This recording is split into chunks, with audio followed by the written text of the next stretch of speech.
Hi, welcome to JNA Conversations. I am Ollie Kinikini, Associate Publisher and Editor-in-Chief of JNA. Joining us today is Pui Poon, Managing Director for China of Platinum Guild International, or PGI, which has recently launched a new brand positioning for platinum. So, Ms. Poon, thank you very much for joining us in this JNA Conversation section. Good afternoon. Thank you for having me. So for the first question, platinum is now being positioned as the metal of truth, highlighting its central role in marking life's special moments. How does this resonate in the China market? And how is PGI China creating distinct emotional anchors for platinum? Right. It's a great question because we've only just upgraded our positioning to be the metal of truth. Now, all these years, platinum has always positioned itself as the metal of love, as it can be witnessed in platinum pairings being used for bridal and so on and so forth, and declarations of love. But consumers keep evolving, right? And sometimes the older positioning needs to be updated to reflect today's consumer demands. So this upgraded positioning in China, we've translated it to 认真铂金. Ren actually refers to the tenacity and resilience of the metal. And that in itself is also very reflective of consumers today, particularly in China, after having gone through, the last few years of economic headwinds, having gone through the challenges from COVID and so on and so forth. Chinese consumers have come out very resilient. And this is perfect timing for us to position platinum in that same category, because platinum as a metal has that resilience attribute as well. The second part of the matter of truth is zhen, which refers to authenticity, refers to the truth, refers to a realness. And you will notice in today's Chinese consumers, that's what they're seeking as well. And you will also notice that we're not the only brand that's going after realness. Consumers today in China are looking for two things in particular, especially when it comes to luxury items. The first is they're looking for better value. They're no longer looking for just big brands alone, but brands that actually reflect an emotional value on top of it being, a well-recognized brand, and that the brand delivers on what it promises. So that's the value they're looking for, not necessarily low price items. It's just great value for the amount of money they're going to spend. And the second thing that consumers are looking for is quiet luxury. Gone are the days where Chinese consumers are splashing big logos all over their bodies, right? They're now looking for quiet luxury where if you know, you know. And all these, this evolution of the Chinese consumer fits in very perfectly with where platinum is. We are very quiet metal, we are precious, and at this moment, we are great value for money, okay? In terms of how we then connect with Chinese consumers, what PGI has done with the industry in China is we have started embracing the different lifestyles of Chinese consumers. So there are three things that stand out in particular. One is athleisure. Chinese consumers now are very much into health-related activities, very much into sports. And platinum jewelry is perfect for that because as a precious metal, it does not discolor, it can withstand sweat, and so on and so forth. So you can look beautiful while doing exercises. The second area which we have gone into is on eco-consciousness. Now, you may or may not know this, platinum is used in a lot of ESG-related products and categories, be it, as big as hydrogen fuel or the hydrogen economy, down to basic things, I wouldn't say basic, down to medical devices to treat cancer, right? So in that aspect, PGI hopes that platinum as a metal can lead the industry in being eco-conscious. And as the first step, we've done two things. Number one, we have signed a sustainability declaration with various key players in the industry. And the second thing we've done for consumers is we've collaborated with a company called Yijiaojing, and they are into exploring the Arctic and the Antarctic. And with that, it's all about how we can keep Mother Earth happy, right? And platinum is a part of the adventure. The third area in which Chinese consumers are very much into is into arts. Now, if you look, at young consumers today, on the weekends, they don't just go out to buy. They actually spend a lot of time in museums to appreciate the arts, to appreciate architecture, and so on and so forth. The finer things in life, I have to say. And with that, PGI has collaborated with various partners in this to help provide consumers an extension of this desire. So, for example, we have worked with Lure, which is an antique brand that features a lot of antique platinum jewelry. We have also worked with department stores like Suning to have an art exhibition amidst their promotion of platinum jewelry. So if you add all of that together, plus the history of platinum being a very emotional metal and very emotional jewelry, I would say that right now, this positioning of metal of truth fits in perfectly with what consumers are looking for. Okay, thank you. So for the second question, platinum jewelry production has surged in China, with jewelers pivoting to platinum amid high gold prices. So how will PGI ensure that the current upstream inventory building in China will actually translate into greater consumer demand and appreciation of platinum jewelry? Another very critical question. For the last few months, a lot of the excitement has been at the upstream with the manufacturers and with the wholesalers.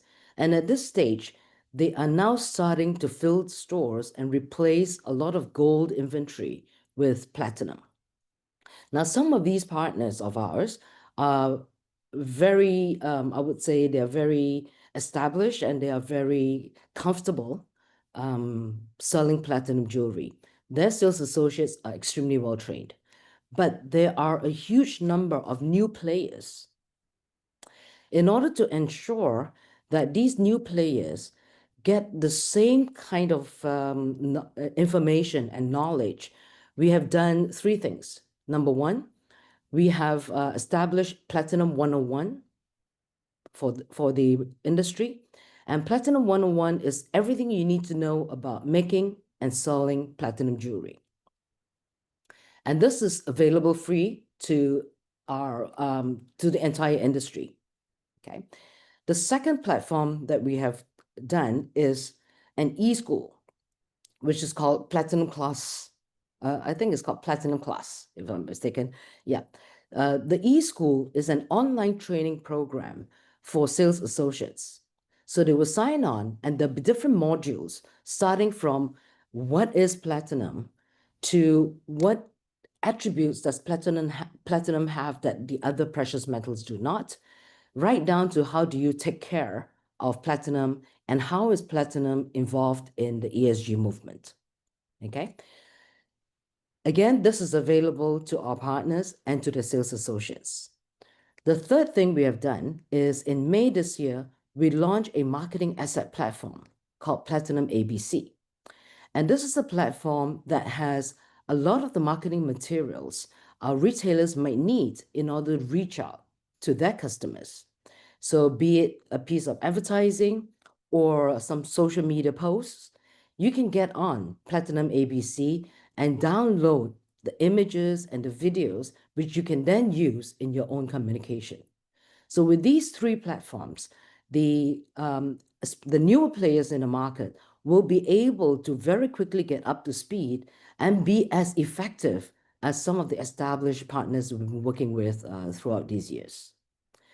In order for platinum jewelry to reach out to more consumers, especially younger consumers, we have also expanded our distribution channels. So not only will you find platinum in the traditional jewelry stores, We have also, in the last few years, worked with independent jewelry brands that now offer platinum options. Okay. On top of that, I've also talked about the three areas that consumers are interested in sports, in ESG, and in the arts. So again, we collaborated with different partners in these different domains to offer consumers a choice of platinum jewelry that fits into those lifestyles. An example is, I think late last year, we worked with Brompton, who held that World Championship in Beijing. And you would think, cycling, handmade bicycles, what's that got to do with jewelry? But if you think about Brompton is probably the world's best handcrafted foldable bikes. Okay? It's the number one in the world.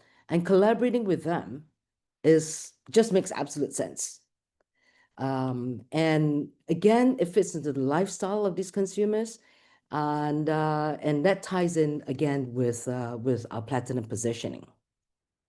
What we've also done this year was we collaborated with one retailer, Sinogem, when they launched their precious metal smartwatches. So there are two SKUs in there that are made of platinum. So these are examples of how we make platinum available and accessible to the consumers. So, what factors beyond the gold price are driving platinum's strong performance in China? Well, there are a number of things. The first is the timing. I would say it's the timing. Because, like I mentioned earlier, Chinese consumers today have evolved and they are looking for different things than their fathers and mothers did in the past. They're now looking for more emotional purchases, right? And they're looking for a whole experience when it comes to buying something. I'll cite one example. I think it was late last year as well. Jellycat did a promotion, and Jellycat established soft toy brand, but does it really command that kind of premium pricing?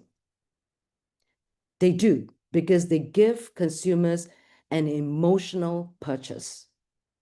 And this is where I believe platinum, with its positioning, will fit in perfectly with that kind of evolution. Consumers today have also become more refined in their taste. They're looking for aesthetics that are quite different from previous generations. In order to cater to that, in the last few years, PGI has also helped the industry in upgrading both our designs as well as in production efficiency, as well as in technology, to be able to create and produce jewelry that will appeal to younger consumers today. So it's not just a simple chunky chain because it preserves value, right? But it's actually designs that will speak to the consumers. So a particular example is how consumers are now evolving to unisex designs, right? Especially the millennials today. Don't tell me if I'm male or female. I know what I want. I know what represents me. So when they look for jewelry, don't just assume if it's a female, they're looking for fine, delicate items that may not be reflective of their character.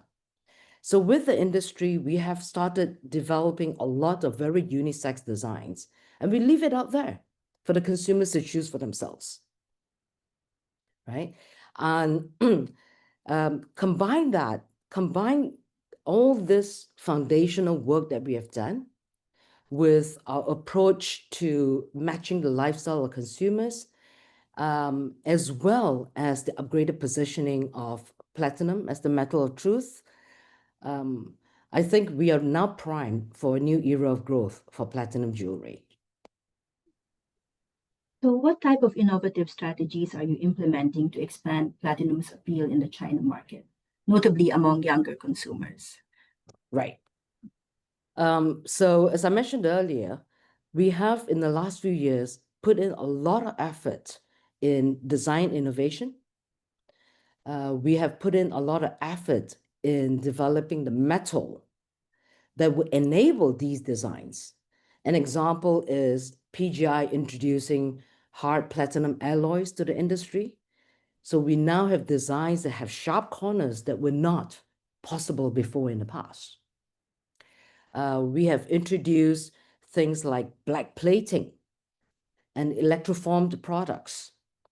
Now, these serve very different types of consumers. Black plating gives a little bit of character to what is otherwise a plain white metal piece of jewelry. We have worked with our partners to introduce different colors, be it just simple CNCing that gives reflective rainbow colors, or enamel that adds a little spot of highlight to a plain white jewelry. Then for electroforming, this technique actually allows our producers to make big chunky products. So chunky chains, chunky bracelets that if you had made with platinum in the traditional methods would be far too heavy to wear. But with electroforming, we now make platinum available in these big pieces, but at a weight that is comfortable enough to wear. We have also been working with different parties in ensuring that lab-grown diamonds, color gems, and even moissanite settings are done with platinum, because platinum, at the end of the day, given its resilience, given its ductility, is the best metal to hold your precious gems. On the technology side, we have also introduced 3D printing. And in March this year, Maeve Gillis, a world-renowned UK-based jeweler, launched her first ever 3D printed collection. So now that is commercially available. So we're very pleased with all these innovation that we have introduced with the trade into the market. PGI, as a global connector, is tasked with connecting retailers and manufacturers and wholesalers. So together, as an ecosystem, we can work together to develop the platinum jewelry market. And innovation also in terms of activation, sales activation. I mentioned about, Brompton, our collaboration with Brompton. I mentioned our collaboration with Sinogem to do, platinum crowned smartwatch. We have also been working with Godiva to run promotions during Valentine's Day and all the love occasions, the May 20th, I Love You Day, that connects the language of love, which is chocolate, to the metal of love, which is platinum. So these are all different types of innovations that we have executed across the entire value chain. One last question. What is your outlook for platinum growth in China? I am particularly excited because we've fought a hard battle in the last 10 years. And in the last few years, with gold price going up and everybody buying nothing but gold, platinum had kind of been sidelined. But with the current momentum in the upstream, and plus the efforts you will be seeing in the downstream over the next few months, I'm very, very confident that platinum jewelry in China will become number one again globally. Now, I'm actually right now in Southeast Asia, and I've been getting a lot of calls and knocks on my doors, and people asking. So the excitement in China is expanding across different markets in the region, particularly, those to the consumers who are avid followers of Red Notes and TikTok, because a lot of the excitement on social media is on those platforms as well. So I can see the excitement rippling across, and that is really, really good for platinum jewelry overall.